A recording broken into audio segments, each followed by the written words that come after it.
Hello everybody and welcome back to War Thunder Mobile. Today we're going to quickly be playing through the new anti-airs and showing you how to use them and, just specifically what they can and cannot do. So the first new anti-air missiles are on the Roland, and these have to be manually guided to the target. Also, you guys can note that in the top left corner we do have a new button that will directly show us our radar. You can press it again and it will go back to the map. So as you guys can see, here's what it's going to look like when you fire one of these at a plane. So we got our Hawk 200 right here. We launch it. We just have to line it up like a HEVT anti-tank guided missile. And if we're lucky, that hit will damage it enough, which I think it did, to take it out. Now we just have to wait for it to hit the ground for the kill to register. And it did. There we go. So yeah, that's more or less how you use it. Also, the SPAA missiles on the XM975 do reload fairly quickly, which they do not on the other vehicles. Alright, let's go again. Alright, that was one hit. Alright, that's a second one. There's a little bit of an issue where, for some reason, it doesn't want to reload from time to time, so you'll just sit here like this.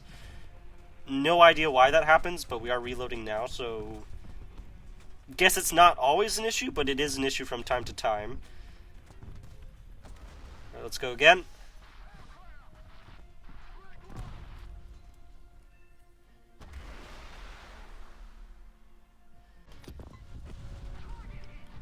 Very effective, and the design is very human.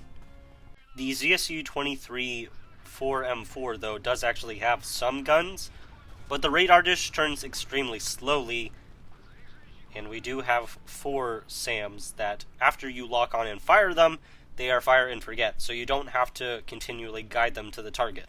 Also, we can note that at the moment they do not lock onto the sun, unfortunately, which I know is a feature from PC that we would love to see. It's just not a thing at the moment. Alright, hopefully we're going to see it here in action, as we do have some enemy planes up. Let's get our lock going. We also have a very tiny lock circle. Alright, that's going to be on its way. We can choose a different aircraft, lock that, go. Alright, choose a different aircraft, lock that, go. Alright, all of those are out and away. Can we not? When you do lock onto some aircraft from time to time, it will do that weird camera thing where it follows them like that. At that point, I would just recommend turning off the lock. Or not off the lock, but your auto aim assist. So yeah, as you just saw, it can easily take out multiple enemies at once because you can lock onto one, fire, and then immediately just move on to try to fire at the next aircraft. How well this works against some is debatable, as we can see, or it can just work perfectly well. So out of the 4 missiles we fired, all 4 of them hit, which is great, and the majority of them did do a kill right after the first hit, which is also very good. As you can see though, we are still on a reload, and it is multiple seconds later.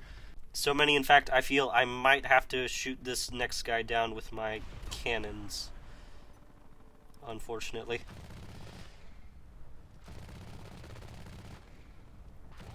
Maybe not. Hold on.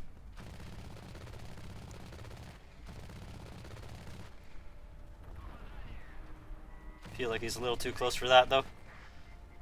We got enough hits. Yeah, that's our kill. The Gepard, on the other hand, is actually my favorite because it is one of the easiest to lock on, and it is also fire and forget. Plus, if someone shoots out the radar dish on top of the tank, you can just use the other radar at the front of your tank. You don't have to worry about having your top-mounted radar to actually lock and destroy enemy vehicles. As you can see here, when we do try to lock on to this aircraft, it is a much larger lock circle. Sometimes when it doesn't fire, just try to reclose the circle and then open it again. This should allow you to start a new lock. It's a little bit of a problem here. Alright, we got a hit. Oh, our turret's stuck. Yeah, no matter. We're safe. It is also fully possible that, like that, after the enemy flares, your missile will just turn and dive straight for the ground. That is also something that just will happen periodically. Not much we can do about it. So, yeah. Okay, again, relock. He's getting kind of low. Right. Alright, we got a hit. Stop that lock because I did not move the camera that far down, but it decided to move like that anyway. Alright, we got another hit on the MiG-9 PT, I believe, because I did hear a hit marker. Okay, see, Hawk 200 coming from over here. Let's fire. Okay, that was enough. Let's try to see if we can kill this Bradley as well.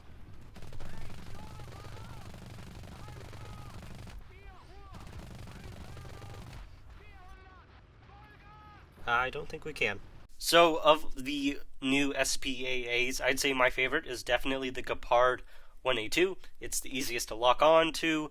When the actual locking stuff works, again, you can just reset it if it's not working at the moment. But typically in games, I have not had issues with it. It was just that match for some reason. The ZSU is also really efficient with that. Though, of course, because it's fire and forget, if there are flares, that might be an issue. I mean, same for the Gepard, and it's a little more difficult to actually lock onto a target because you do have a much smaller lock area. The XM975 is easier to use in the sense that you just need to look at the aircraft, but because of that, it makes it very difficult to kill many aircraft in a short period of time. Also with the issue of it, choosing when to reload, which is not very helpful. I hope you guys have enjoyed the video, and I will see you guys all again soon in the next one. God bless you.